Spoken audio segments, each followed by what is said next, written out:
Welcome, friends, it's the Movie Film Podcast. The Movie Film Podcast, enjoy the show. Zachy and Brian are talking about movies. Movie Film Podcast on the radio. Welcome to Movie Film. This is episode 157, brought to you by Mr. Boy Productions. My name is Zachy Hassan, and I'm here much sooner than I normally am with Brian Hall. Hey, it's like we were just here. It's almost as if we were just talking 4 days ago. I know. So that's always a good thing. It is. So we do have lots to talk about. The plan initially was, hey, we'll just come back and we'll talk about Venom. And then a whole bunch of news happened in between the last time we talked and now. So let's see where our conversation takes us. I'm very excited. I'm very excited for this. So you have seen Venom. I have. Have you seen A Star Is Born, Brian?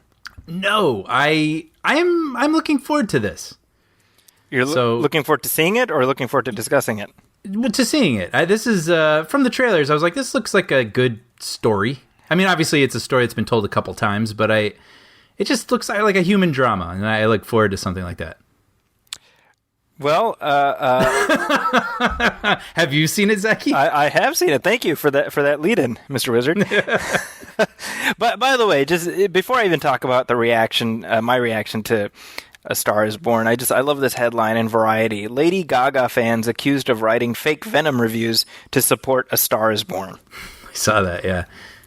And so what's happening here is that it's a social media war because Lady Gaga fans really want to make sure that their girl, their gal, does well, and so they want to they want to sabotage Venom. And it occurs to me, I'm like, are these two movies that have a huge amount of overlap?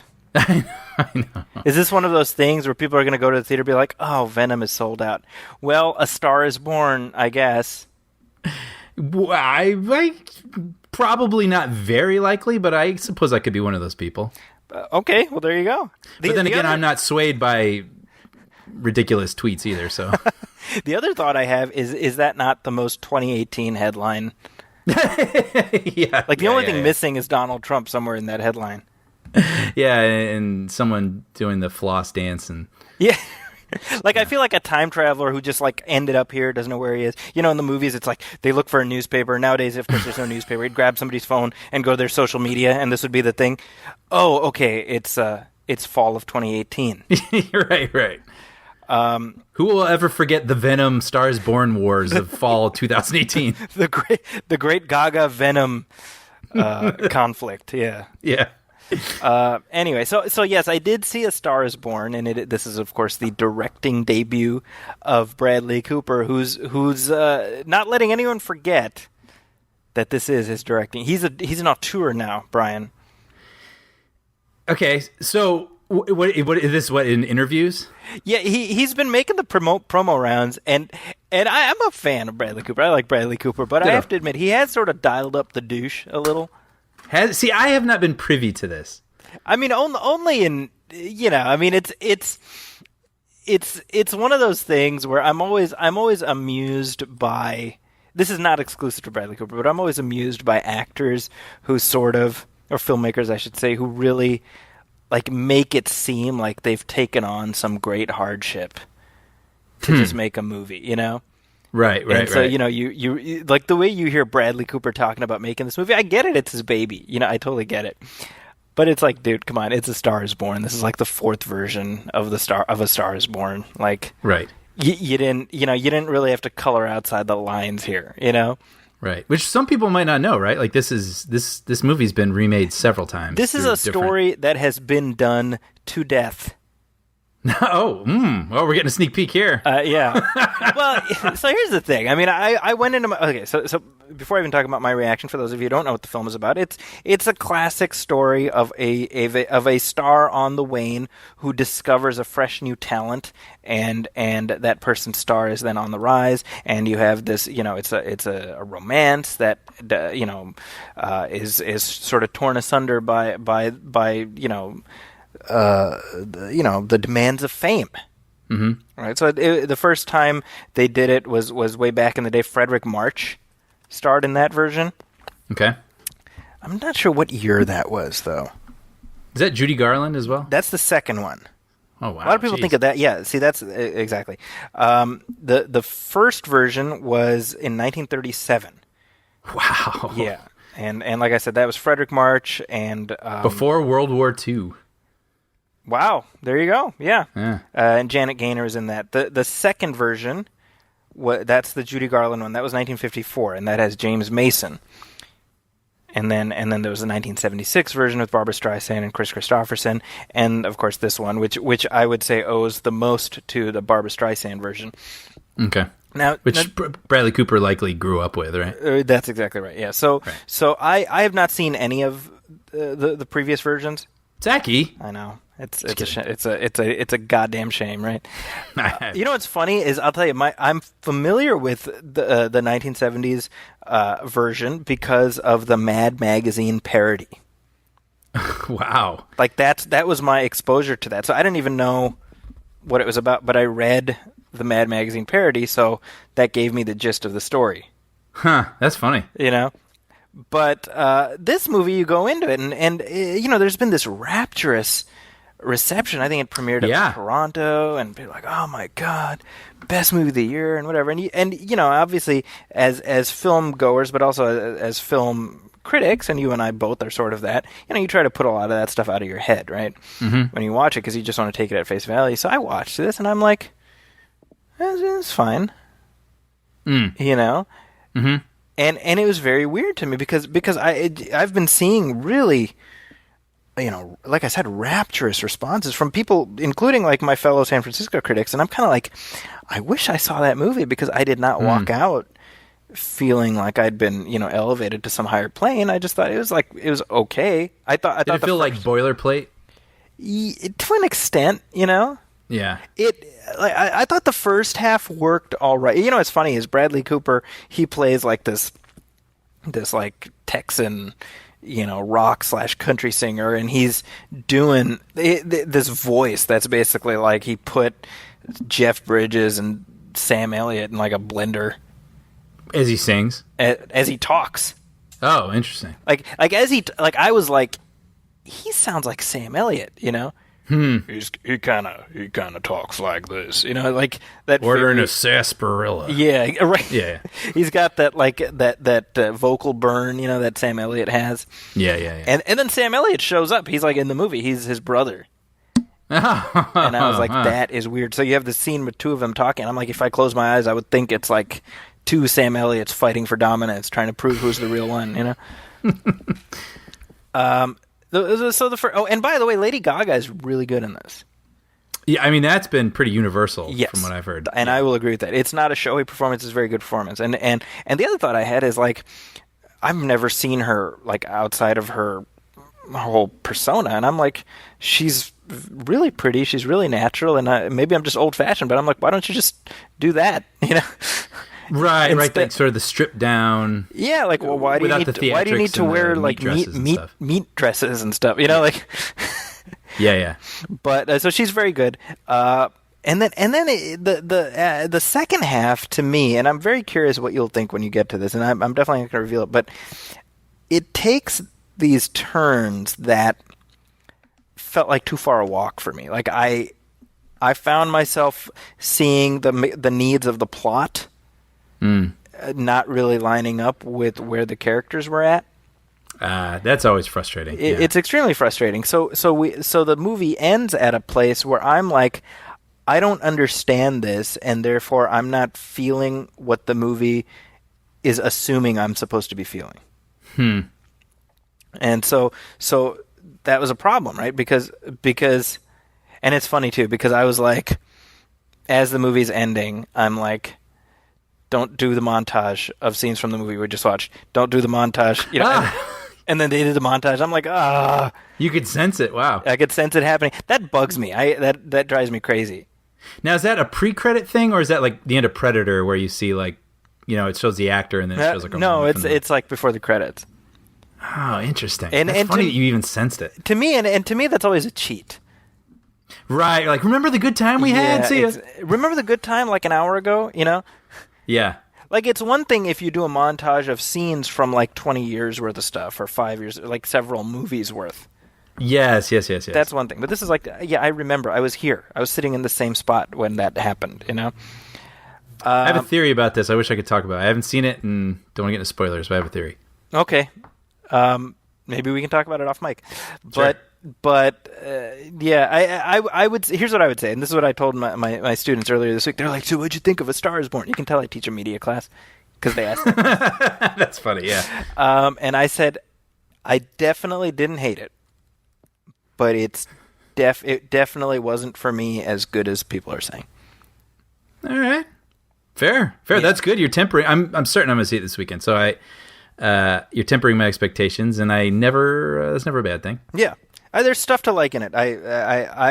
Me personally, I felt like the whole was less than the sum of its parts. Mm-hmm. But there's definitely stuff to like. Like, I would absolutely buy the album because I think there's a lot of good music on it. Yeah, I've heard that too. I know a lot of people I saw on Instagram and stuff, people just saying they already bought the music and like it. Yeah.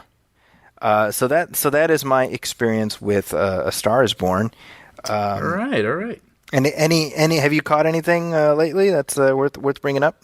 Not really. Just because it's been a couple days. Actually, I had to work through the weekend, and it was one of those just sort of buckle down sort of times for me. So coming up, I'll be able to catch up on some things. Well, there are some new trailers that dropped, which I'm assuming you've seen. Yes, yeah, quite a few. Well, why don't we got a couple that we can talk about. So why don't we start with Spider-Man Into the Spider-Verse? Yeah. And let's play some of that right now. My name is Miles Morales. I'm the one and only Spider-Man. At least that's what I thought. You ever hear of the Super Collider? You're gonna love this. Dimension opening now. You're like me. That's impossible. All right, kid, listen up. This fry is your universe. It's soggy, it's weird, it's gross. And this delicious normal fry is my universe. So you want to learn to be Spider-Man? Can you teach me? Yes, I can. Time to swing. Good, you're doing it. Double tap to release and whip it out again. Okay. Whip. And release. You're a natural. Whip. Dude, I gotta say, I had no expectations about this trailer, or about this movie, really. And the trailer ends, I'm like, I want to see that tomorrow. Oh, dude, I had the exact same reaction. Because they had sort of a teasery trailer before. Right. And I was like, that's interesting. Like, I like the look and the whatever. And this trailer is so different. It just looks like fun. I mean, when I say different, I mean, it looks the same, but it's a way different story than what I was anticipating.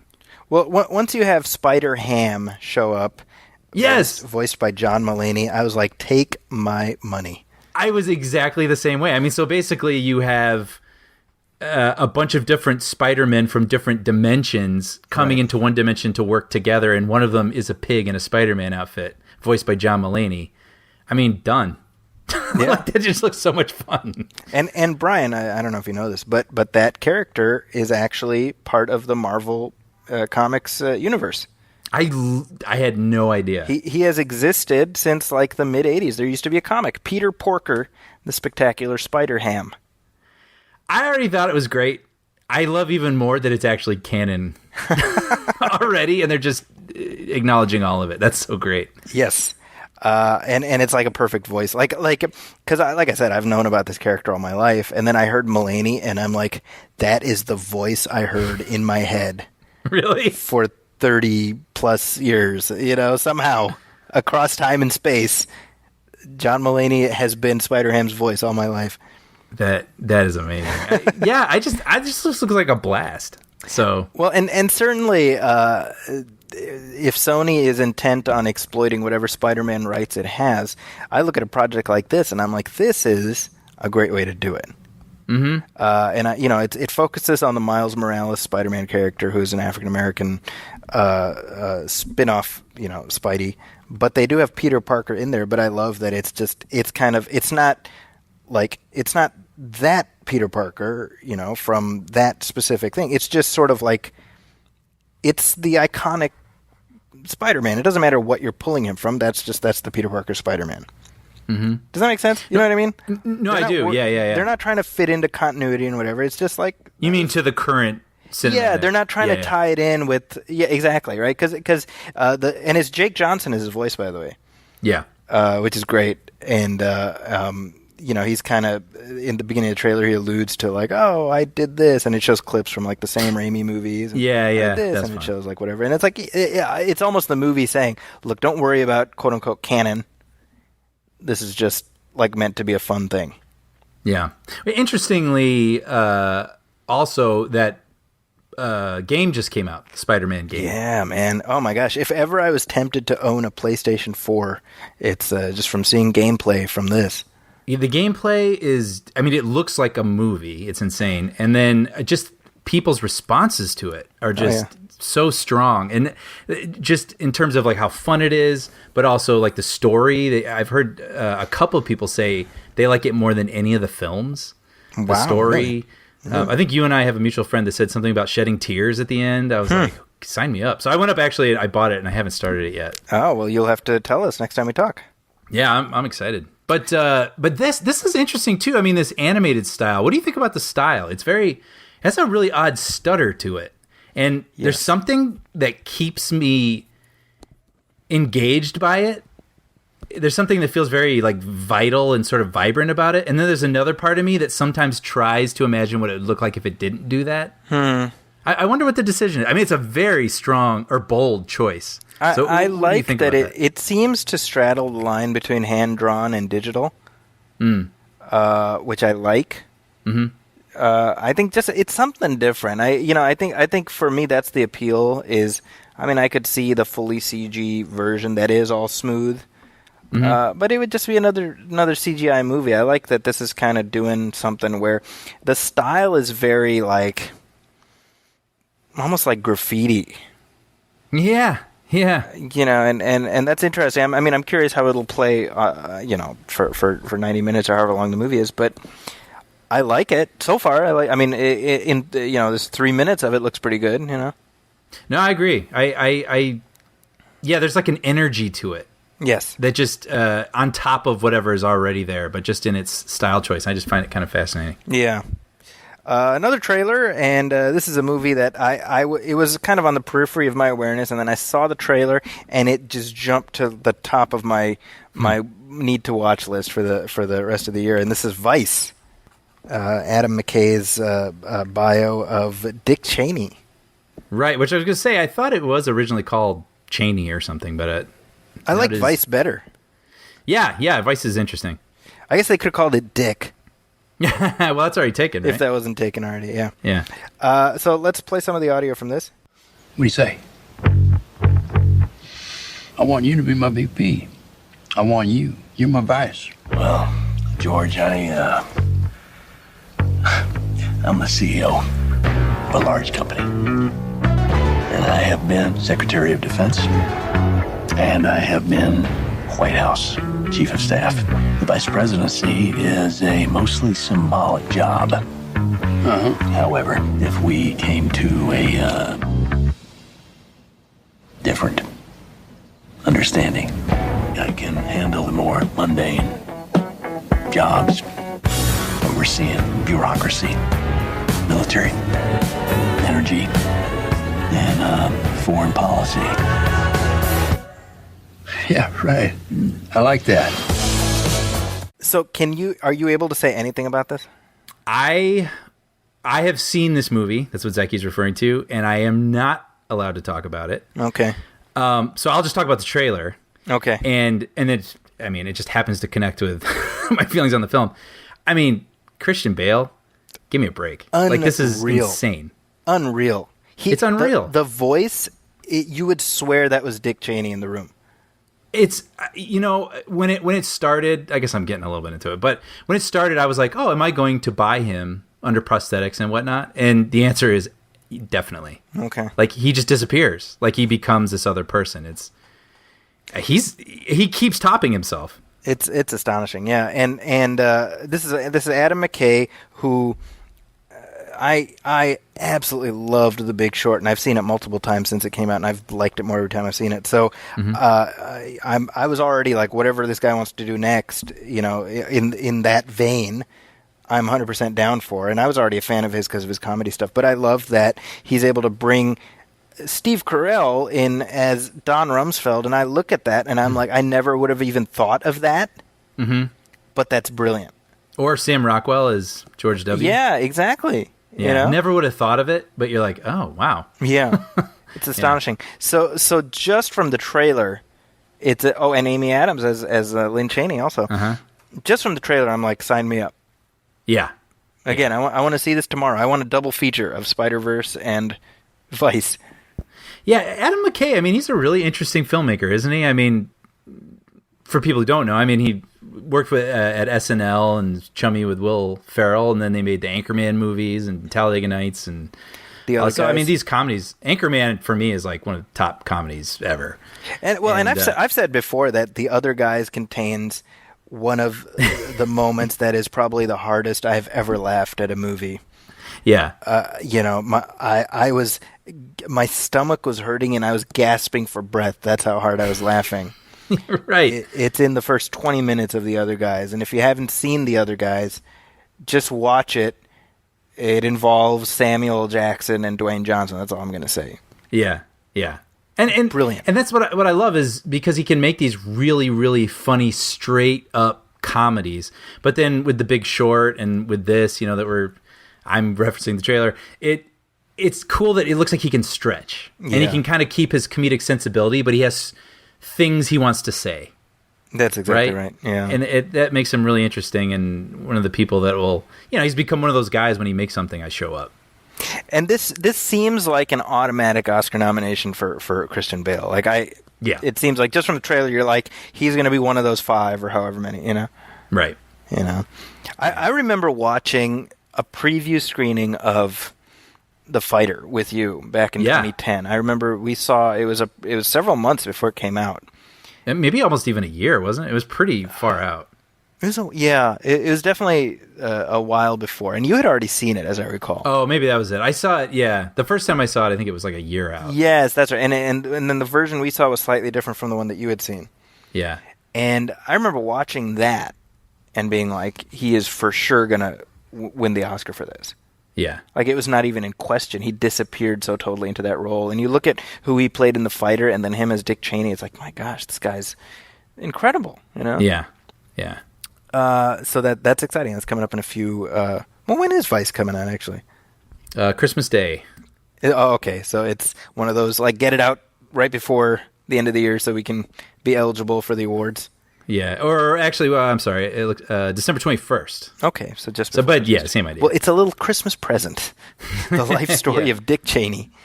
Yeah, well, a lot of the end of the year is always like a big burst of sort of 4-quadrant movies, and then also like the award season movies, and so it's always kind of exciting but also overwhelming. Yeah, and it seems like about summer, I never know what they are, but I just know there's going to be a bunch of things coming I'm going to be excited about, and now we're just starting to get the trailers for them. Yeah, so it's kind of like, like this and Spider-Man and all this. It's a lot to look forward to. Oh, and by the way, I'm going to be meeting Steve Carell in a couple days. What? For what? Yeah, he's going to be in town for a movie called Beautiful Boy.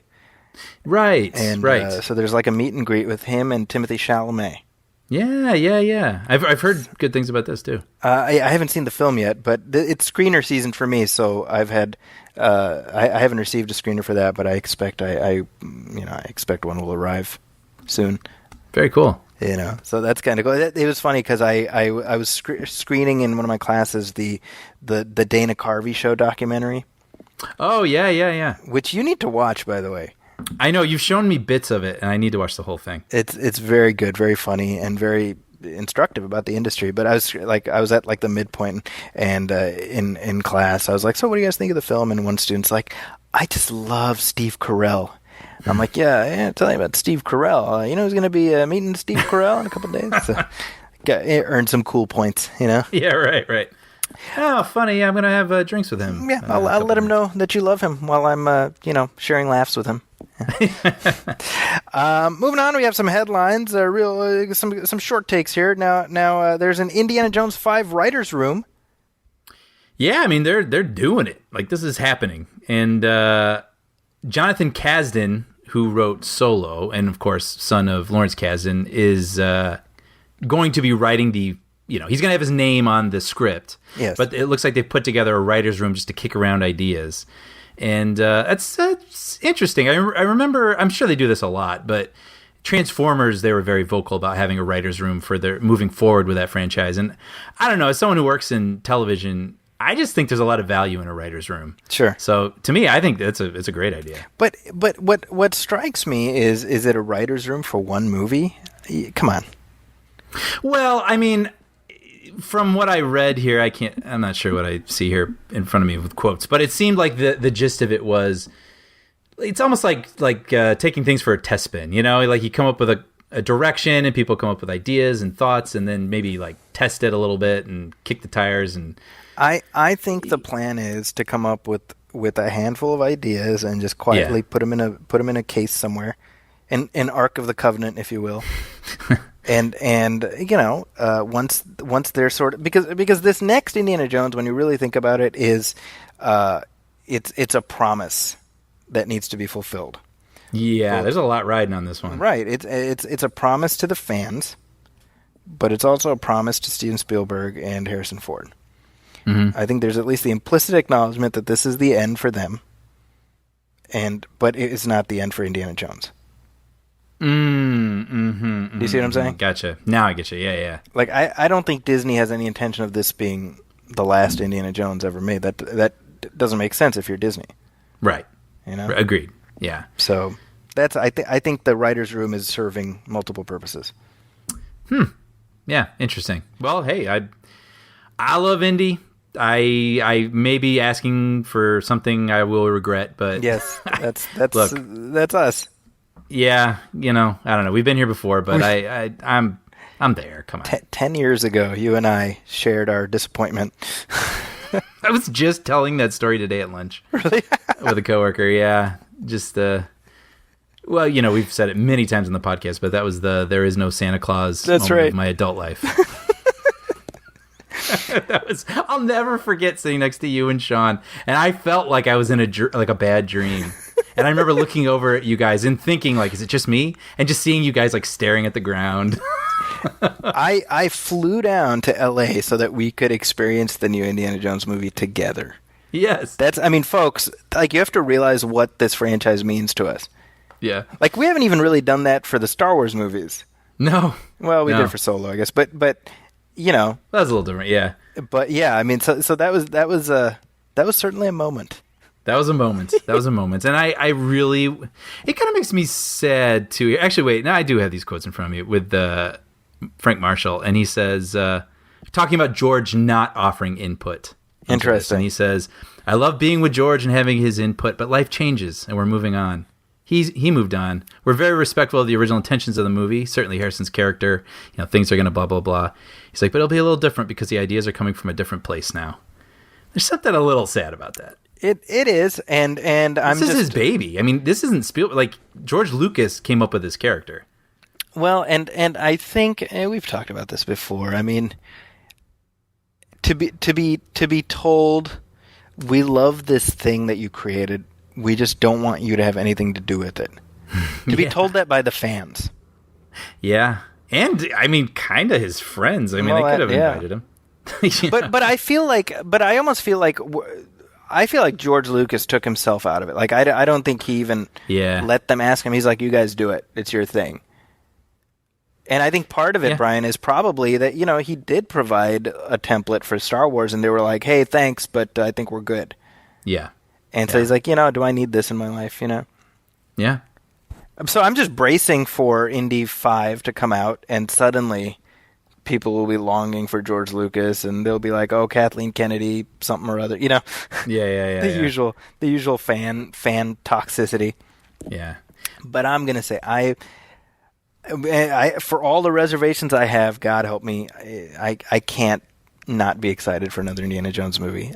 I'm constitutionally incapable of that.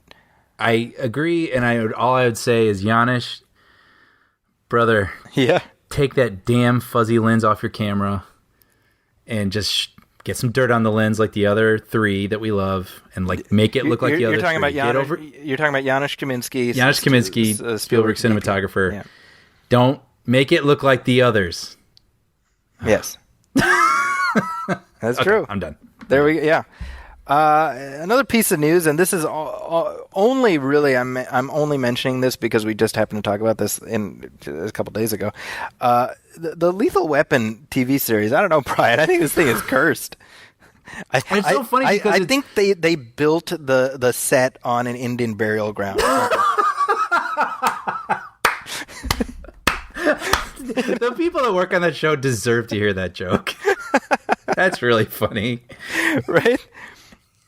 So this is I gotta say, Damon Wayans pulled the mother of all dick moves earlier this week, in my opinion. Yes. He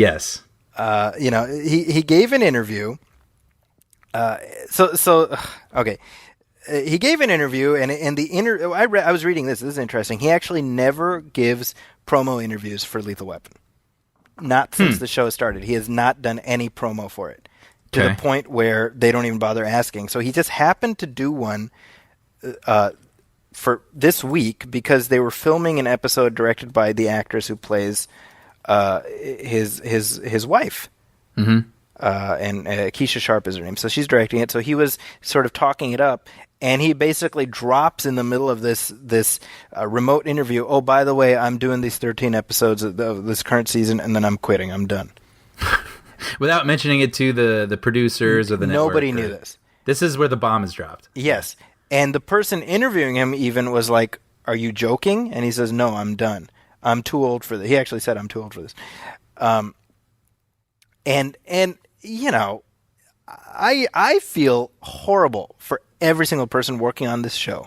I know. Because they've been through a lot. They really have. And we've spent some time, again, we've spent way too much time talking about this on our podcast, but it's just it's been a funny sort of ongoing story.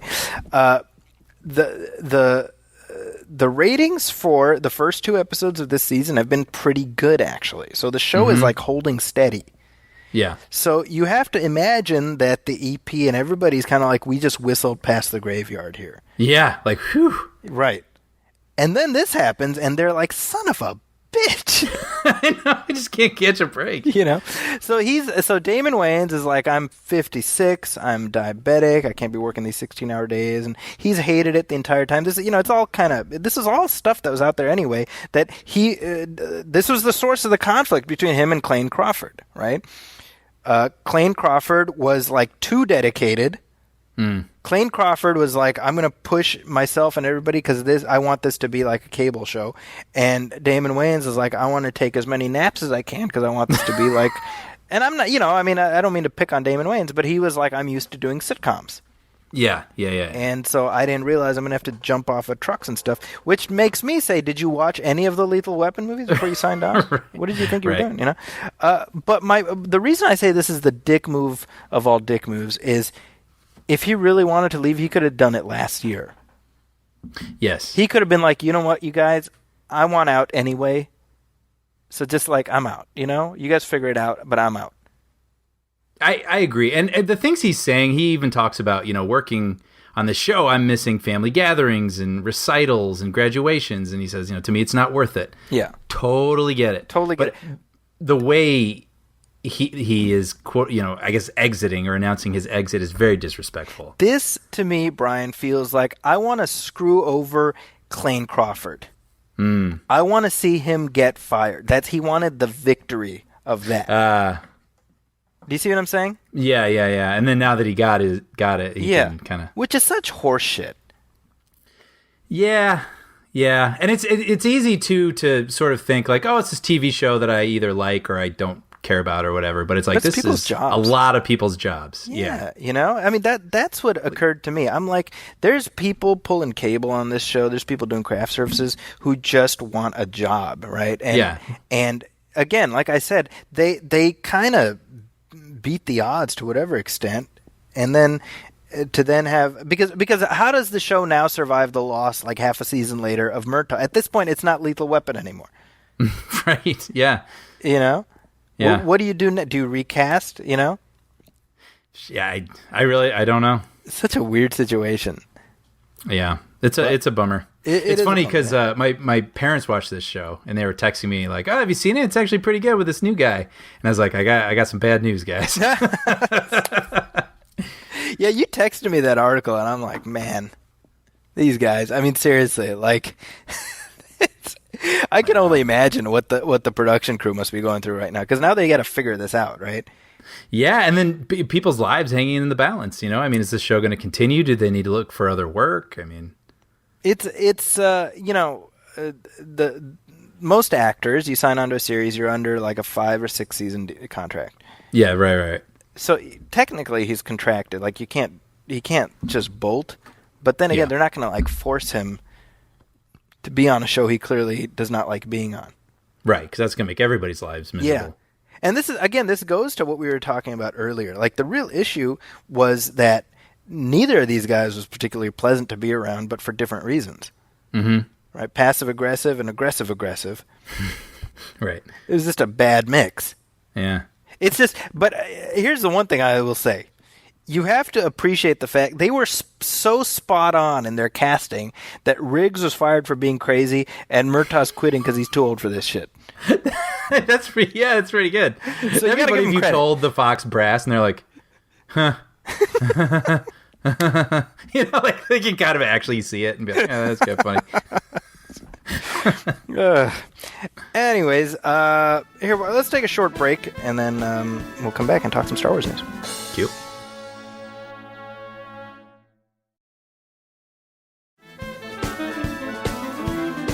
All right, I hear some music, Brian, and we actually have some new Star Wars news.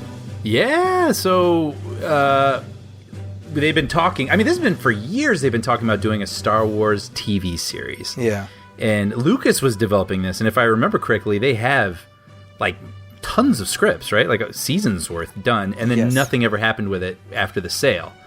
So some people were left thinking like, oh, that could have been so cool, and what would a Star Wars TV show look like? Well, the idea, we're getting one. Brian, it was going to be called Star Wars Underworld, and it was going to be like kind of more PG-13. Yeah, a little. Well, like I mean, it's all PG-13 now, but like a little darker. Right. The underbelly of the galaxy. Yeah, and that's certainly not something that Disney was in a hurry to look into. And I believe, if I'm not mistaken, it was set between the first two trilogies. Oh, interesting. Well, then this one now that is happening from Jon Favreau, who's producing and writing it, this is going to be after Return of the Jedi and before Force Awakens. Yes. And now we have a title. It's called The Mandalorian. Yes. Yeah, and actually, Jon Favreau put out like a little blurb for it, so I'll read it here real quick.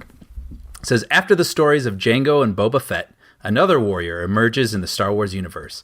The Mandalorian is set after the fall of the Empire and before the emergence of the First Order. We follow the travails of a lone gunfighter in the outer reaches of the galaxy, far from the authority of the New Republic. So, yeah, well, and then we got our first image today, which basically looks like Boba Fett walking through Mos Eisley. It's like a dude in Boba Fett armor, and you gotta admit, this is kind of brilliant. I think I know what you're gonna say. Yeah, I mean, the issue, like, Boba Fett has always been a great visual, which was hanging on sort of this aura of mystery, right? And then George Lucas, who we were just singing the praises of, by the way, I'm like, people are too mean to George Lucas. So George Lucas effed up Boba Fett, right? He kind of ruined Boba Fett.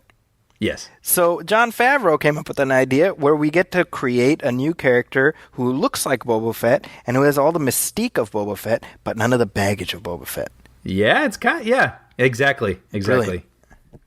Yeah. So this is going to be interesting. I mean, they've got a lot of interesting directors attached. Bryce Dallas Howard is going to direct an episode. Dave Filoni I saw. And Alan Taylor. What's the guy? Thor Ragnarok. Yeah, Alan Taylor. Thor. Wait, Thor Ragnarok or Thor Dark World? What Waititi, right? Oh, he's doing one also. Yeah, what's his? I can't remember. Taika Waititi. Taika, yeah. So we got he's doing two Thor directors. We just need Kenneth Branagh. We'll have like, yeah, we'll have a Thor clean sweep. And it's an 8-episode series. I don't know if that means that it ends at those 8 episodes. Yeah, that'll be interesting, and it'll be on Disney's streaming thing, right? Disney Play. That's correct. Yeah, and it was as soon as Favreau posted it, the question was like, is this real? Is it not real? Because it certainly read like it could be sort of fan wishful thinking. Mm-hmm. And I'm friends on Facebook with a gentleman named Mike Jutan who works at Lucasfilm, and he was actually. Have you seen Bat Kid Begins? I'm not sure. It's is that documentary? It's the documentary about how San Francisco turned into Gotham City one day. Yes. So he was Mike was the Penguin. Oh, okay. And so he also happens to work at Lucasfilm. So I posted this on my social, and he chimed in, "I'm working on this." I'm like, "Oh, cool. I guess it's real then." Yeah. That was like my immediate confirmation that this is legit. So we're getting a Star Wars series, and I'm very curious. Like we're at the front end of what's going to be sort of a streaming revolution, right? With a lot of these sort of high-ticket items that are going to be exclusive to streaming. And you wonder, like, are these like this, for example, and, those Marvel things we were talking about, are they going to elevate the brand, or will they become like, like straight-to-streaming movies aren't generally thought of as great, I mean, I guess it all kind of depends, because, I mean, it's impressive with how many good things there are out. Yes. Right? I mean, there's certainly a lot of stuff that's just middling. Yes. But there's a lot of quality stuff, so much so that people recommend me things, and I just know I'm never going to get around to them. So, at the very least, I mean, there's sort of this stigma with something that doesn't pass through a theater first. Yes. But it seems like we might be post that. That's a good point. Right? That's a good point. Now, Pedro Pascal is going to be part of the cast. Is he the lead? Is he the Mandalorian? Oh, I don't know. I'm if not even sure. He should be, because that would be awesome. I would gladly watch that show. Well, I would too, but it also made me think of our previous conversation where he always begins as the charming guy that everyone likes, who takes a villainous turn, who has the heel turn about halfway through. Yeah, that's I don't know, and I don't know what to expect now. I could totally see him as this type of character, a Star Wars bounty hunter. Come on. Oh yeah, totally. That he would be great in that. I mean, we joke about Pedro Pascal, but I love him. I think he's a charismatic guy. He got a real interesting face. Mm-hmm. Is a lot of character on his face. I think he would be perfect in the lead role. I don't know if he is in the lead. I don't know if that's who he's playing, but I'm not sure either. That would be a great choice. I am curious how this show will tie in with the Fett legacy, Yeah, I know Mandalorian means something, and as big a fan as I am, I don't exactly know what that is. If that's like a race or like a tribe or like a they covered the Mandalorians in the animated shows in the Clone Wars. Oh, can you fill me in then? Like what does that refer to? It's a race, and that's the armor that they wear. Oh, interesting. Okay, but that Boba Fett and Jango Fett are not Mandalorians. They're just wearing the armor of Mandalorian super commandos. Yeah, interesting. Okay. Yeah, this is something like that. Ask one of them nerds out there. Well, in a year and a half, nerds. We'll all know. hey, Star Wars nerds, help us with our Star Wars section on our show, nerds.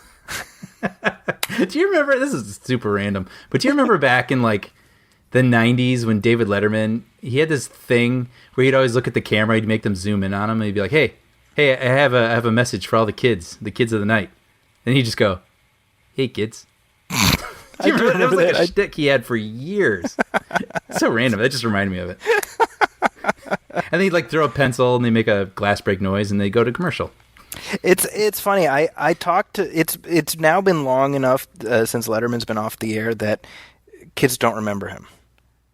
That's crazy. And I try to explain how important David Letterman was to late night.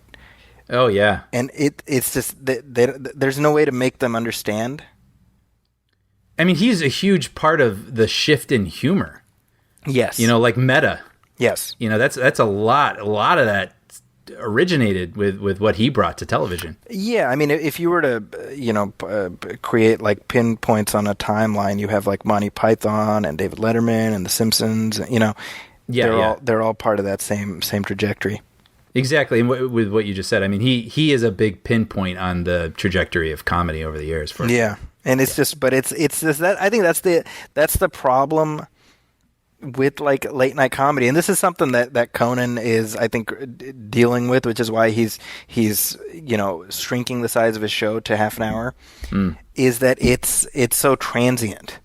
Yes, it's done and then forgotten, and you're only really measured by how the longevity of your tenure, and not by specific bits. And I think there's a move now towards more viral things, Mm-hmm. Like when you think about it, like Conan now is the elder statesman of late night. Mm-hmm. Yeah. It was kind of amazing, and yet he's on a show that most people don't watch. Yeah, which is funny because I still think of him as a young guy, but he's not. Yeah. I mean, he's the oldest of the late night hosts. Mm-hmm. It's crazy. Yeah.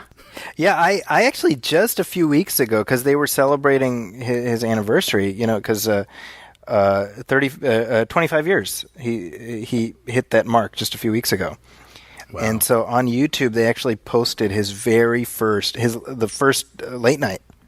Oh wow. What's that like? I hadn't seen it. I saw him during that first week, and I'd love to be like, oh, I saw the glimmers of, I knew this was a genius. I thought he was shit that first week. I was like, this is awful. It took about, I'd say, like 6 months for him to really find his footing. But his very first sketch, which it might still be up on YouTube, I don't know if they took it down. This was Team Coco, it was like an official thing. It's before the opening credits. It's him. He like wakes up in the morning and he's like all happy. He looks in the mirror and he leaves his apartment and, how you doing, Mr. O'Brien? Good luck. Hope you can measure up to Letterman. He's like kind of doing this thing where he's walking from his apartment to the studio and people stop him like, hey, hope you do a good job. You got a lot to measure up to. And Letterman was great. And the whole thing, and people are talking to him. Oh, you got a lot to live up to, and the whole thing. And then he just goes into his dressing room. And he just gets dressed and he looks in the mirror. He's got the smile, and then he like hangs a noose and puts it around his neck. and then they're like knock on the door, Conan, like 2 minutes, and he's like, and he takes the noose off and he leaves. Yeah, I remember that. And I'm like, that is quintessential Conan. Like, he really hasn't changed. Yeah, but we've all changed around him. Right. He did something very similar on his first Tonight Show. Oh, I don't remember that. His very he runs across country because he went from New York to Burbank, and he runs across country, and you see him running like the whole way and across all these landmarks, the Chicago ballpark, and you name it, the St. Louis Arch, everything, and then finally he gets to Burbank, and he like forgot his keys or something to his office.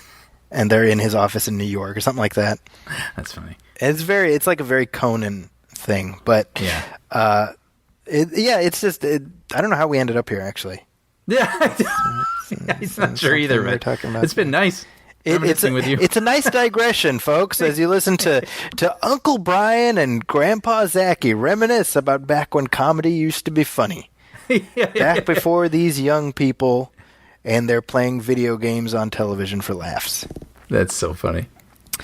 I remember when Rickles crashed Johnny when Frank Sinatra was on. Back in my day, Dom DeLuise used to hit Burt Reynolds in the face with a pie. That's what it changed the course of comedy.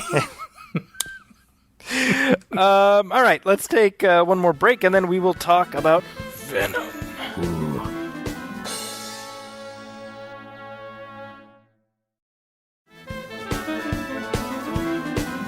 And we are back.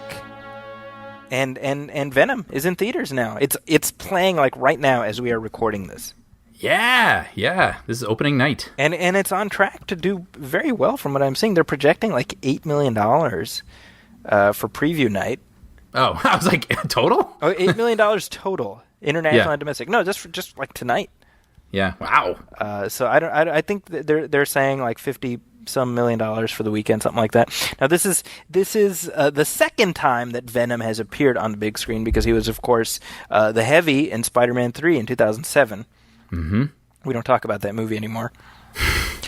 It is not a good movie. I just revisited it actually just a few weeks ago. Oh, really? Yeah, it's not just by happenstance. I wasn't like, oh, let me prepare for Venom by watching the previous Venom, but I happened to see it, and it really is just a mess, and it's a damn shame because Thomas Hayden Church in that movie is friggin' great. Right. Like I don't know what they were thinking. Well, I mean, we get it, right? Because Venom is a very popular character among a certain subset of Spider-Man fans. Yeah, I was going to ask you about that. If you could just enlighten me a little bit about the history of Venom, like when he first appeared. Well, Brian, have a seat there, Brian. I'll tell you.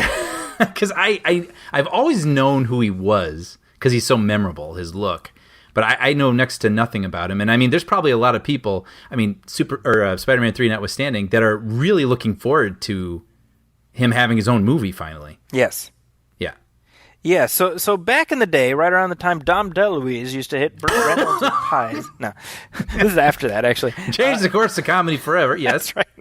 So Venom first appeared in like 1988, and he's like the opposite number villain, which is very popular.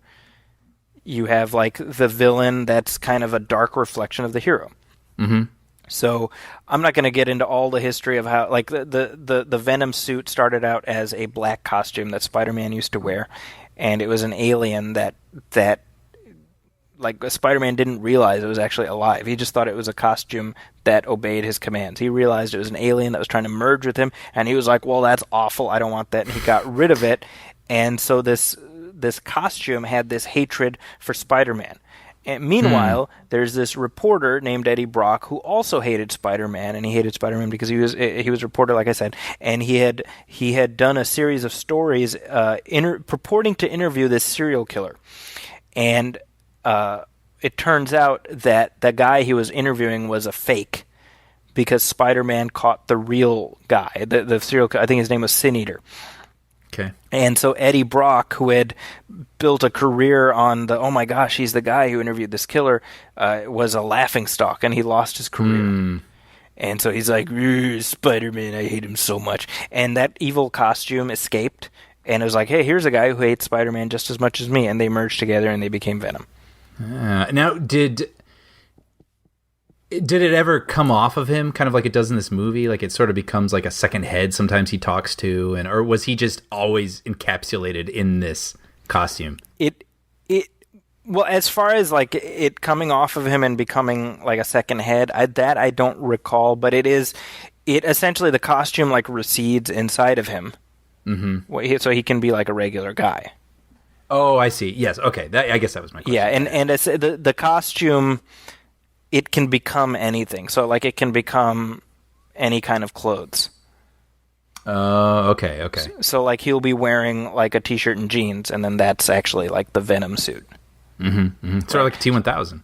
Kind of, yeah. So he was a villain. So when I was first exposed to the character was probably the early part of the 90s, and I was like, wow, this is a great villain. Again, the appeal is it's that dark opposite number, and he was so popular that Marvel was like, hey, we should like give him his own book, and so essentially they turned Venom into an anti-hero.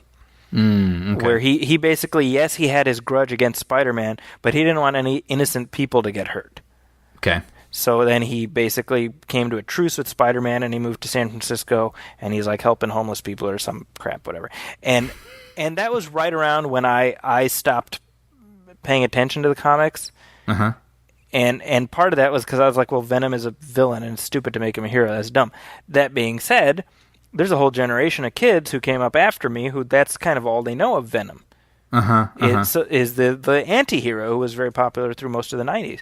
And so when it came time to make this movie, I was looking at it like, well, he's a Spider-Man villain, so A, you're turning him into a hero, B, you don't even have Spider-Man in it.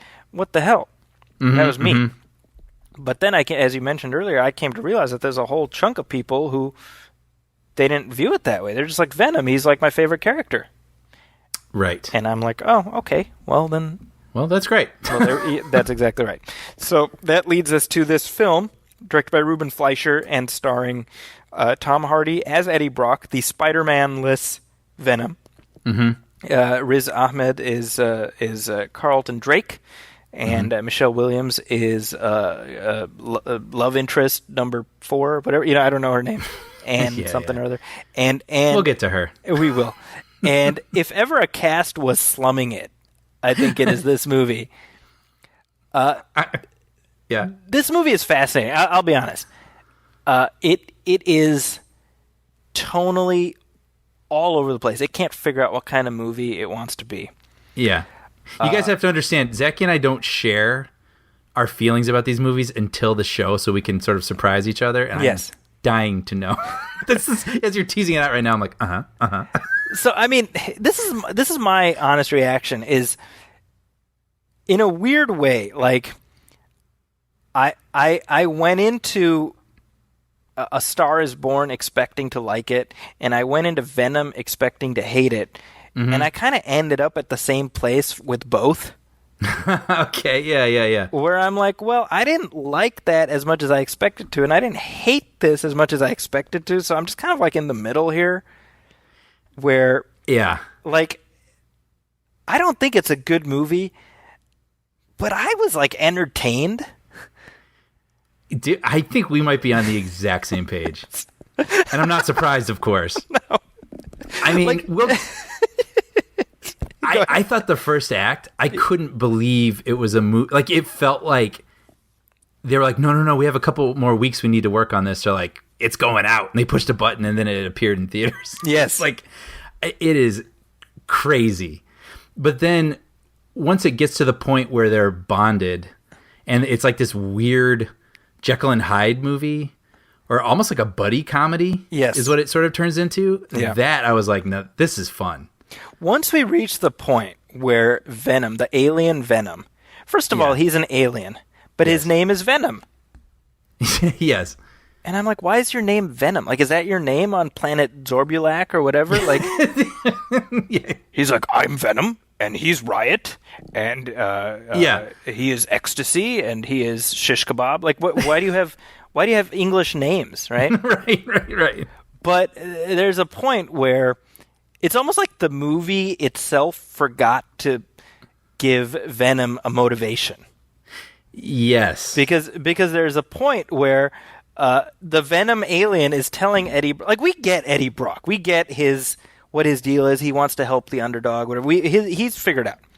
But he's bonded with this space alien that has come to Earth as part of a ploy to, like, take over the Earth. Okay? Right. And, like, halfway through, the alien's like, we have to stop Riot. Why? Well, because we have to stop him and we have to save the Earth. But why? Why do you want to? Well, I didn't want to before, but I do now, because this place is nice. That is literally what happens. I'm not making that up. That's dialogue in the movie. I'm like, what? Yeah, I know.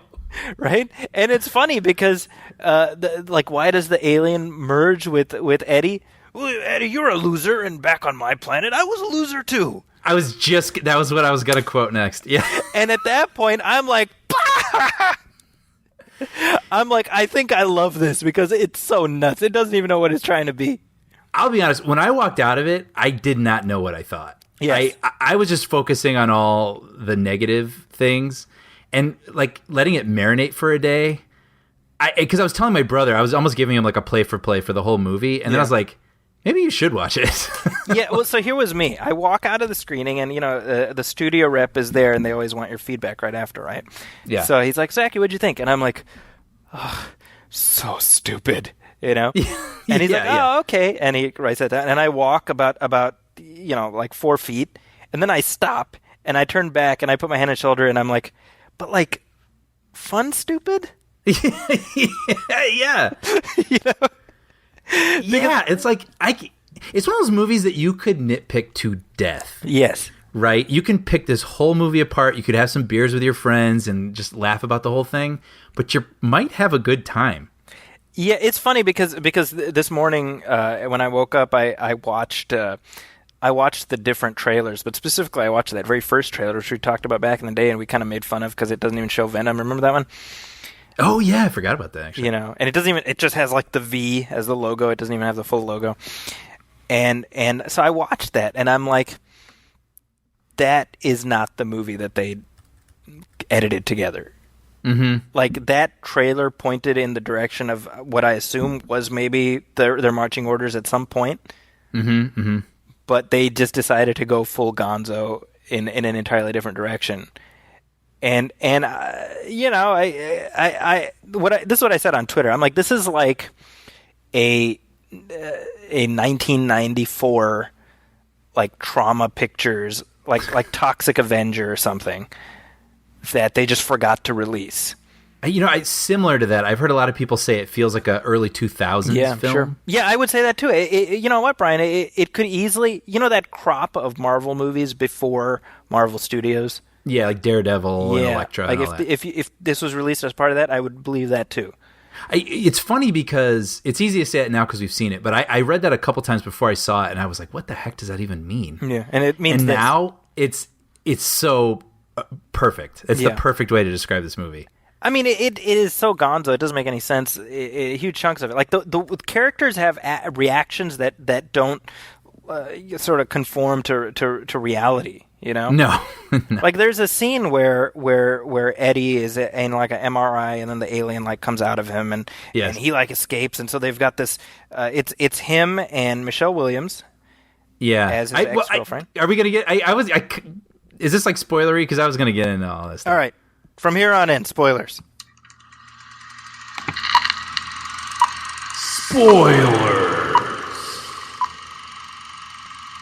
So the creature like escapes. It gets out of him because it's susceptible to loud noises. Which, by the way, so you talk about like this. Okay, there's so many ways to approach this. The first 10 minutes, right? We need to introduce the villain, right? Who's Carlton Drake, who's played by Riz Ahmed. Who, by the way, I got to say, I'm a fan of Riz Ahmed. He's great. He's great in Rogue One, right? He's great in most things. I was not a fan of him in this. And I think part of it was he was almost like playing it too straight. That, and we can get into it a little bit more. I don't think he was directed properly. Yes. Well, I actually think huge chunks of his character were cut out. Yeah, and there were moments too where he had these like villain punctuation sentences. Yes. I wrote them down too, and I don't see them enough. But or I don't see them in front of me. But he would say something about like, he like all these poor people are dying when they're trying to get them to link up with these aliens, and then when someone dies, he has this line like, "Get me another volunteer." Right. And that should be like, obviously they're not volunteers. These people, he is killing people. But that's when you have him face one way and put the camera on his back. He turns around and goes, "Get me another volunteer," or something. You know what I mean? But they don't do that at all. And I was like, no, you got to play that line up. That's what this is. And there was a couple lines like that where they didn't allow him to be the villain. I think they were trying to make that they him. saw in yeah. Well, in the very first scene that he's introduced in, it's because you're meant to talk about this too. Okay, you're meant to be like, oh, look, he's like this. He's a humanitarian, and he loves talking to kids because he's talking to these kids. Okay, so he's like, oh, science is science. Science, kids, science, right? Okay, and then this little girl is like, Mr. Drake, and everyone's like, shh. And he's like, no, don't shush her. What's your name? Amanda, or whatever her name is. Don't ever let people shush you because people who aren't shushed, and blah, blah. And then he's like, here's a pin for you. Okay, kids. And I'm like, wait, you didn't know what was her question? Zachy, I literally wrote down exactly what you just said. And the only thing is, in my memory, it went even faster and awkwarder. It's like, hey, don't shush people. People that ask questions are the people that change the world. You know what? Here, have my pen. All right, well, I'm going to go. And then, and I turned to my friend and I said, what was her question? She could have been like, where's the bathroom? Yes. Yeah. Mr. Drake, are you done yet? I have to pee. That's what she could have been asked. I'm so good. This is great. This is so great. I'm sure we're going to have all the same ideas. The other thing, by the way, related to this, the Life Foundation, which has its whole facility right next to the Golden Gate Bridge.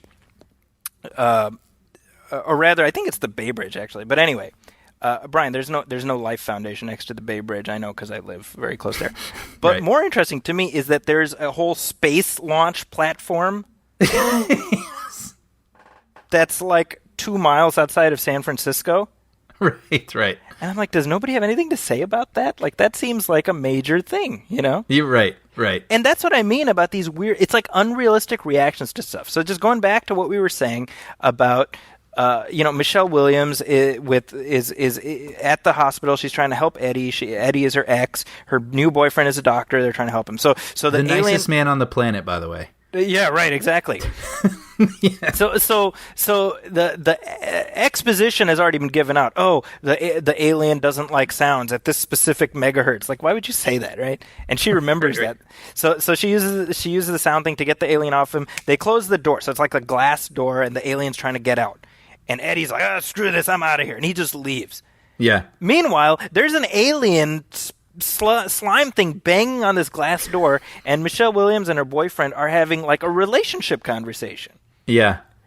It's like, oh, what's going on with you two? Oh, it's nothing, the two of us. I'm like, there's an alien right behind you. Yeah, keep your eye on that thing. You've never seen an alien before. Like, this is a world where aliens don't exist. Right. This is not the Marvel universe. Yeah. Well, and then it's funny how can we back up a little bit? Yes. Okay, let's talk about the first act of this movie. Okay, meet Eddie Brock, right? Who he is like, he's got this wonderful girlfriend, and they're going. No, I'm sorry, fiance, and they go on fun dates, and they have sex as records play, and then he goes and this is all like in like 10 minutes or less, and then he goes into his boss. And is just like, I'm going to go interview the guy, this Elon Musk kind of guy. And I'm going to give him the hard-hitting questions. And his boss is like, don't give him the hard-hitting questions or you're going to get fired.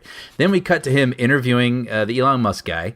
And he's supposed to be like the best investigative reporter in the world, I believe, because I think his boss says that expositionally. Yes. There's a lot of that, yeah. Yeah, and we'll get to this even. I don't know what Tom Hardy's doing in this movie.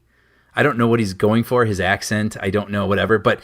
So he's doing this interview, and he's basically like, so you got like these spaceships and all sorts of kind of things, but I just got this thing that I'm wondering about. Where all these people seem Brian, to be dying. before that, right? We have like the 30 seconds of like really quickly. Let's just ladle out everything about this character. Yes.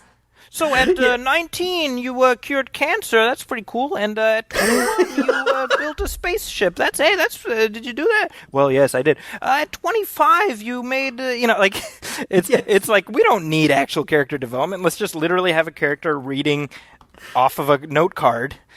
Yeah, well, and he's got this funny like tick or something where he keeps like pushing his sleeves up. I feel like I remember, and I was thinking like picture like Anderson Cooper doing this interview.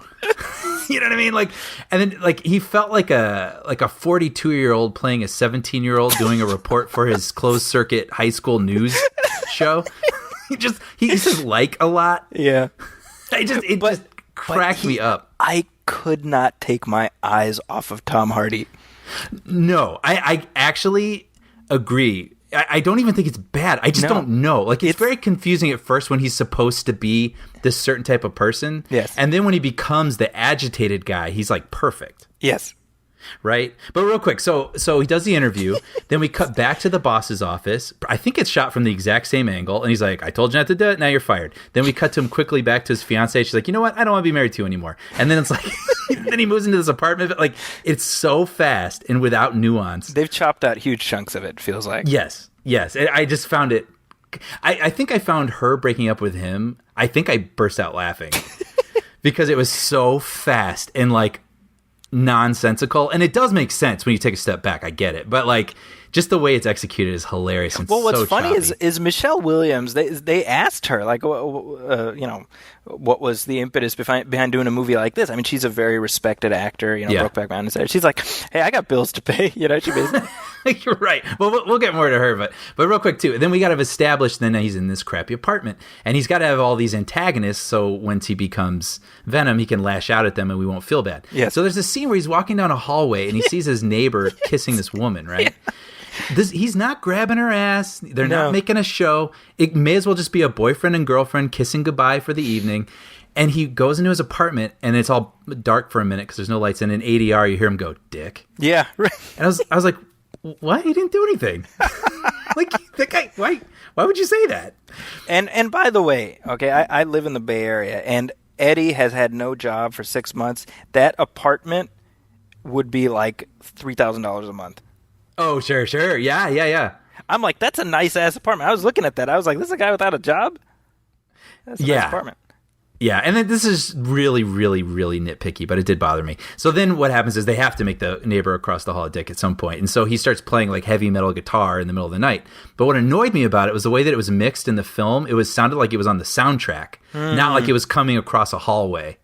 Oh, that's and I was like, what is going on? Like, it just felt like they weren't done. Yeah. This movie wasn't done. No.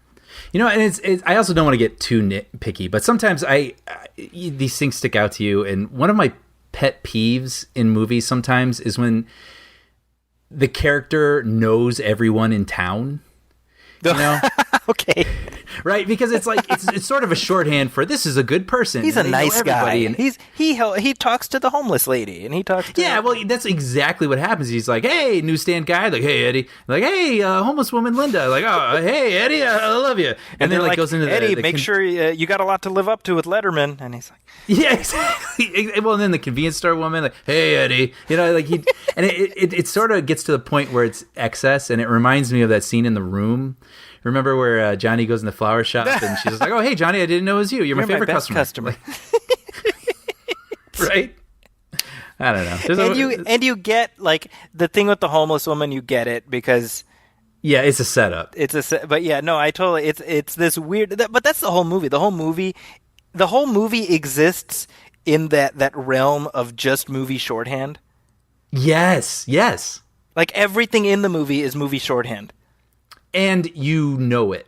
Yes. Right? Like, sometimes you want to disguise it and not realize that you're shorthanding the audience. But, like, it's like we totally can see it. That is this movie. Yeah. So anyway, it's just...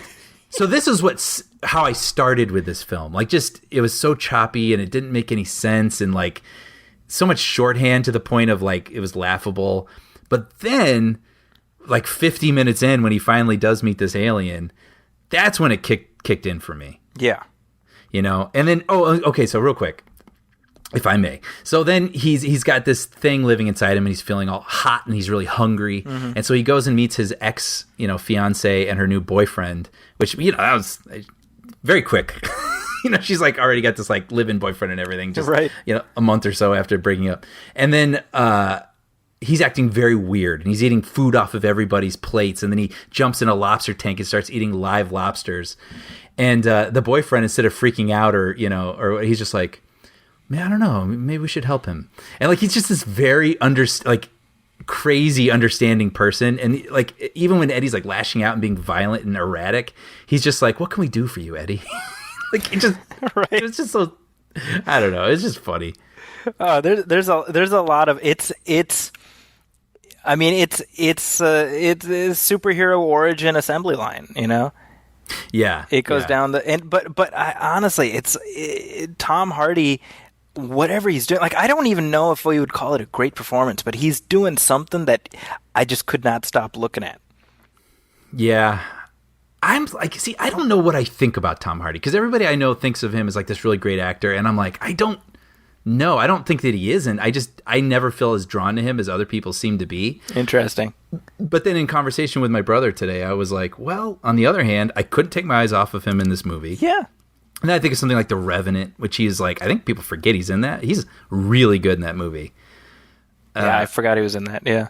Yeah. So yeah, I don't know. He's going for something.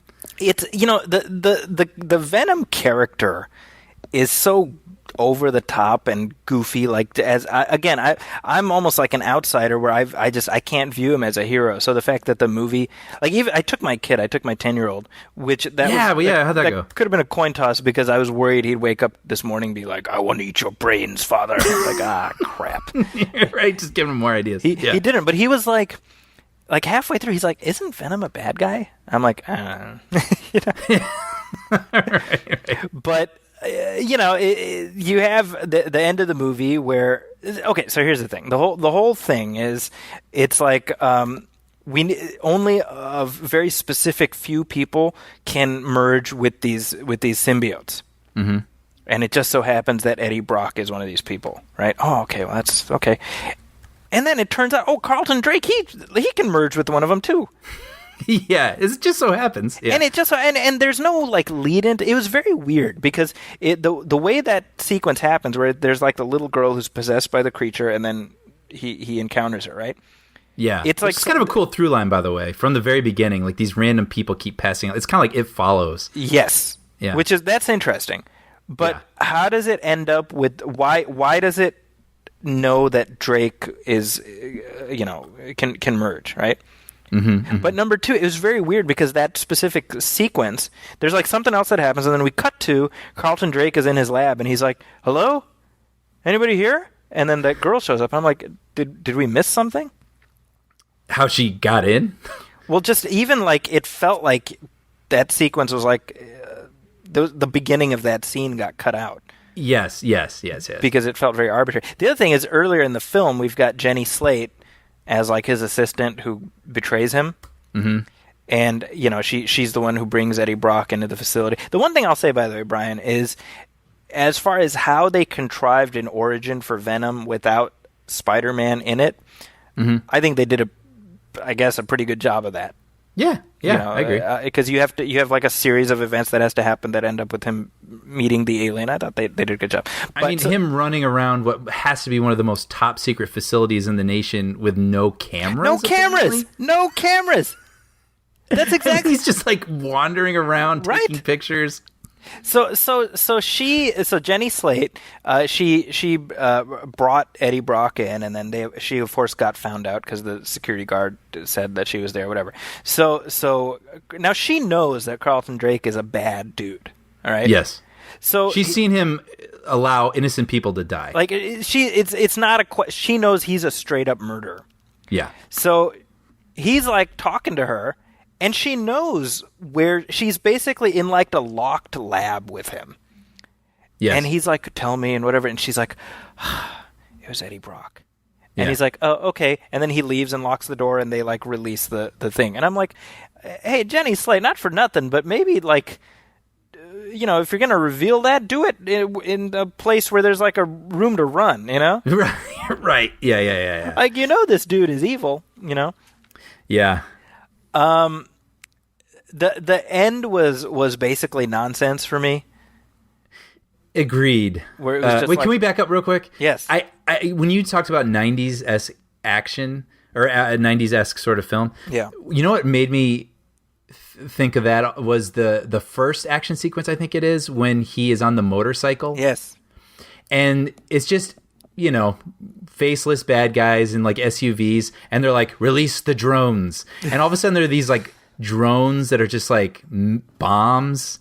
Right. It just sort of seems like an action sequence a kid would make up. Yes. Where it doesn't really make any sense. And it's just like, unleash the bombs. And it's like, bomb car, bomb motorcycle, bomb. Like it cracked me up. Like it reminded me of like an older movie before like we questioned things. Yes.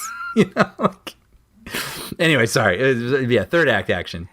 Which now has Michelle Williams involved because she has like done a turn and she becomes Lady Venom at one point and wants to get back with him. I don't know. And now she wants to in on the action at the end, which I'm not sure why she does, but she so again she gave an interview. I think this is to Hollywood Reporter, and she's like, I wanted my character to have agency in the story, and I really wanted her to be reflective of the Me Too movement. And I was like, what? Right. What are you talking about? I mean, that's a noble want. Yes. But like, I mean, it's this. I mean, just looking at this movie, I mean, it's got to make sense. Yes. Like her motivations make literally no sense. Yeah. She's disposable superhero movie girlfriend. Yeah. And I wondered again because we talk about it. She's an actress with like this high caliber, and it's just. She's given nothing to do in here, and I mean, she's doing the best she can. But well, I think her and Riz Ahmed both kind of got the fuzzy end of the lollipop a little bit. I like that. Yeah. I mean, you know what I mean? Like, No, I agree with you too. I'm assuming a lot of their best stuff got left on the cutting room floor. That's what I mean. Because Tom Hardy gave some interview. He's like, a lot of my favorite stuff didn't make it into the movie. But I'm like, dude, he's having fun. Like, he's doing something. That like you, it's like I don't know if it's good what he's doing, but it's he's having fun, Yeah, remember when he does his ET impersonation? Yeah, exactly. He's like, "What are you gonna do? Fire me? I'm Venom," Yeah, right. And so you have these sequences where him and the alien are talking to each other, and it like you said, it's like a buddy movie. Yeah. And so the funny thing to me is it just kind of ends at a place where basically everything kind of got wrapped up off camera.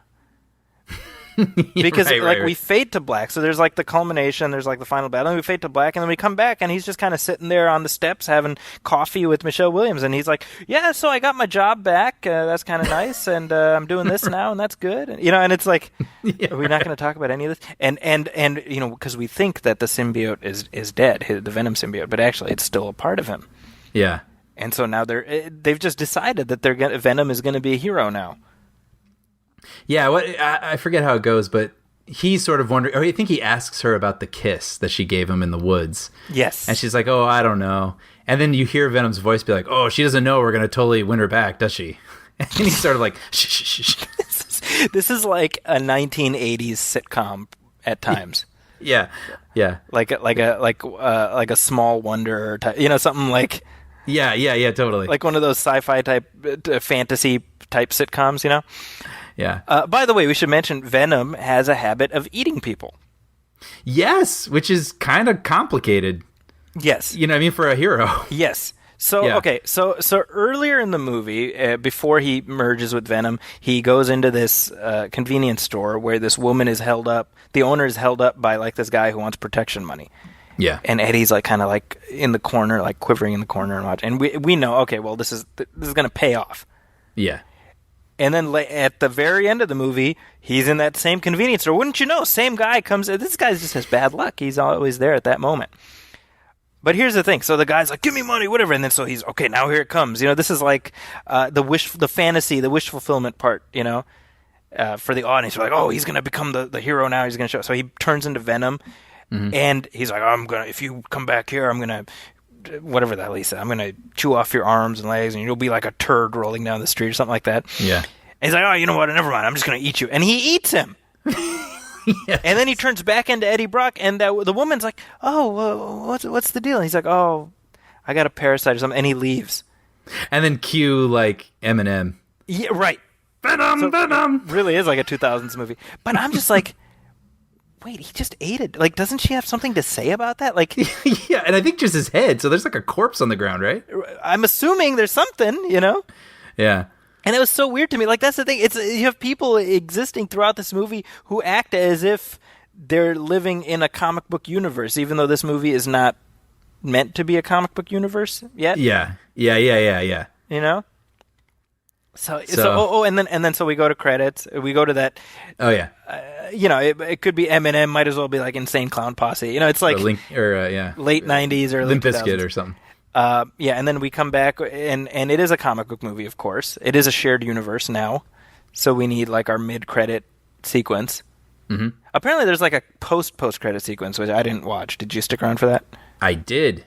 Okay, well, we'll get to that in just a second. And so this is where we're introduced to Woody Harrelson as Cletus Cassidy, who is a character Venom. He's Carnage, who I'm assuming like what you've seen him, right? Yeah, I know that name. I don't really, I mean, Google Carnage Spider-Man, you'll see what he looks like. So the crowd I saw this movie with was completely into it. Oh, interesting. And when he's like, "There's going to be carnage," and the crowd, they just went ballistic. And I was like, I think this movie is going to do really well. Huh. That was my thought. So what was the post credit sequence? Well, I'll just say real quick, our audience didn't actually react to that. Really? But I did leave. I just want to say, yeah, this movie is easy to pick apart. But by the end of it, I did think where we are now is what I want to see. Right, with this relationship. That's fair. Yeah. Yeah. But anyway, okay, so the post credits is a sort of extended sequence from Into the Spider-Verse. Oh, well, that's kind of bullshit then. That's not even connected to the movie. It's very odd, actually, because it happens before the credits are done. Huh. Like, I think it says the songs or whatever, and then we cut to, gosh, how does it even play out? Like, Miles Morales is like visiting the grave of Peter Parker, but then Peter Parker appears behind him, but it freaks him out, and somehow he knocks him out. And then there's this huge, and then he's like, "Oh crap!" And then these cops show up, and they start chasing him, and he's got to carry the conked out body of Peter Parker, and they get attached to a subway or I'm sorry, what do you call it? Elevated train, and they are whipping through the city. It's like a little action sequence. It went on for a very long time, actually. Really?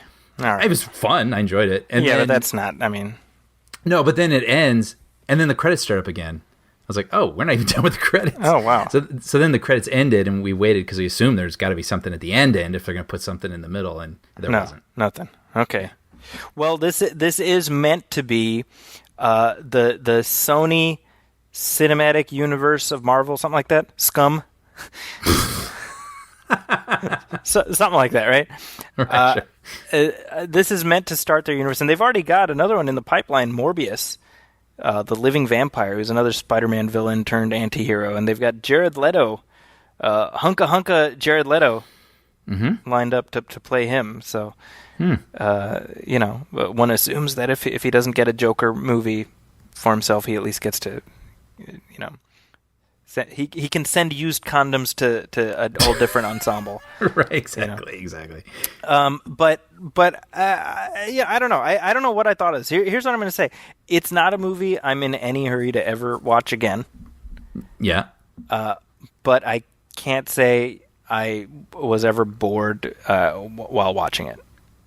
Yeah, I feel like this is sort of like a watch with friends. Yes. And like you can laugh at it, but you're probably going to laugh with it during moments also. Yes. You know what I mean? Yep. Yeah, that's kind of where I'm at with it.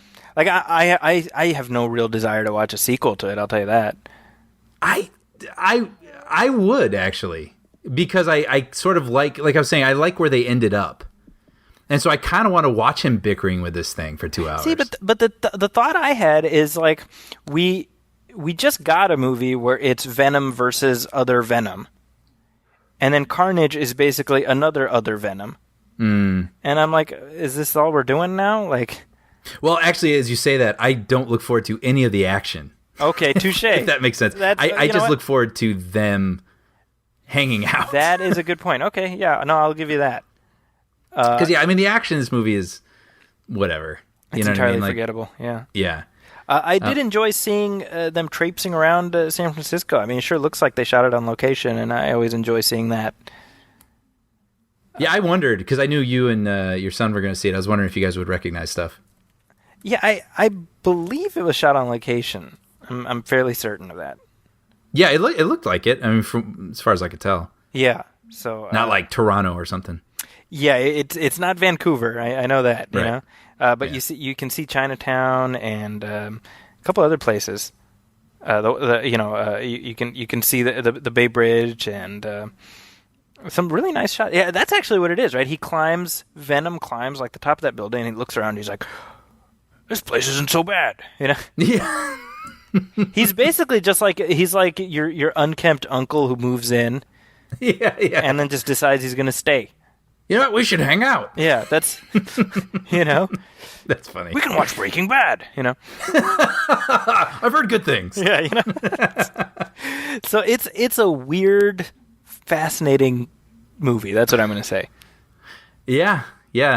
And like I said, it's just weird that I kind of ended up at the same place with A Star Is Born and Venom. Yeah, right. Wouldn't have predicted that, but that's, Yeah. Go figure. It's funny, too, because it took me a day or two to get here. Because the first day I was like, well, that was a mess. Yes. But then the more I think about it, it kind of makes me chuckle. So I'm like, well, no, I kind of ended up here. And you know what? The other thought I had is, first of all, as soon as the credits come up, it's like executive produced by Avi Arad. And I'm like, frickin' Avi Arad. Right? Wait, can you elaborate for... No, that's all I'm going to say. No, the thought I had is Avi Arad. He was the producer of the previous, before Spider-Man Homecoming, the previous 5 Spider-Man movies. Mm-hmm. And he had just had an iron lock on those rights. And then when they made the deal with Marvel Studios, part of that deal was, all right, Kevin Feige will supervise Spider-Man, and Avi Arad, y'all need to get your ass out of here, right? Because he was the guy who basically forced Sam Raimi to insert Venom into Spider-Man 3. Yeah. And overstuffing it. Yes, and Sam Raimi had said that his point of interest in Spider-Man was the original '60s villains, right? So he really didn't have a particular interest in Venom, and it was like, do Venom, no, do Venom, no, do Venom, no, do Venom. Fine, here's Venom. Oh, he's dead. Like, that was basically how it felt, you know. And they'd been he had a bug up his ass about making a Venom movie for a long time. So I think it was one of those things where the consolation prize of taking the Spider-Man proper rights away from him was fine. You can go make your stupid Venom movie. Mm-hmm. And it has all the hallmarks of Avi Arad, which is kind of this tonal whiplash that we're talking about. And, you know, I mean, Amazing Spider-Man 2 is the same way, where it just felt like it was kind of careening all over the place in terms of what it was trying to do. 2? Amazing Spider-Man 2, not Spider-Man 2. Oh, Amazing. Oh, okay, I see. The one with Electro. Oh, yeah, you're right. You know? Yeah, I forgot about that. Remember they were like trying to set up a whole universe and whatever, and that didn't happen? So this is like take 2 of that. Wait a minute. In that movie, doesn't he have like a, what's his name? Electro or something? Yes. Doesn't he have like a big eel go in his mouth? Yes. And that happens in this movie. There you go. That woman. Yep. Avi Arad's like that's eel disgusting. fetish finally can be discussed. Interesting. Okay. Yeah. So my thought is partly like or dislike Venom, if this is like the price we pay to have Spider-Man in the MCU, I don't mind that, you know? Sure. You know what I mean? Like, because you can just ignore this, and it's like, well, Spidey's still doing his thing over there, you know? Yeah. So yeah, there we go. Those are our thoughts on Venom. Yeah. I kind of want people to write in and tell us what they think. I want to read as much I'm as kind I of can. amazed that not only did we end up at the same place pretty much, but we also noticed the same stuff. Yes, I know. That's pretty funny. That's amusing to me. It is not surprising to me anymore because, like you said, we have been doing this for so very long that, you know, Yeah. I think we've come to expect that. But yeah, like Brian said, I agree. Write us with your thoughts. Write to us at moviefilmpodcast@gmail.com or facebook.com/moviefilmpodcast. Also, please go to iTunes and leave a review. Leave a star rating. Every little bit helps. And Brian, anything you want to talk up?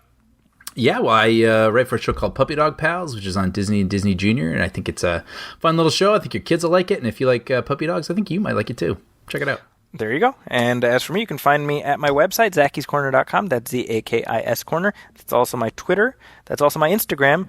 My full-length review of Venom should be posted shortly as well. So I can't wait to read that. Yes, I definitely have some thoughts. I was actually waiting to polish off my thoughts for after this conversation. So this will help me hone what the hell was going on inside my head. I mean, it was like the equivalent of watching the movie, just all over, thoughts are all over the place, and my own inner demon was like, what do you think about this? You're a loser. I'm a loser too.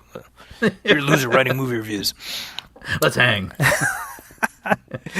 But we will be back in our next episode. We'll be talking about First Man. Ooh, cool. Which is the new Ryan Gosling movie about Neil Armstrong, directed by Damien Chazelle. And I'm excited to see that. I'm also excited to discuss that with you. And with that, on behalf of my partner, Brian Hall, my name is Zachy Hassan. This has been Movie Film 157. Thanks so much for listening. We'll talk to you soon. Welcome, friends, it's the Movie Film Podcast. Enjoy the show. Zachy and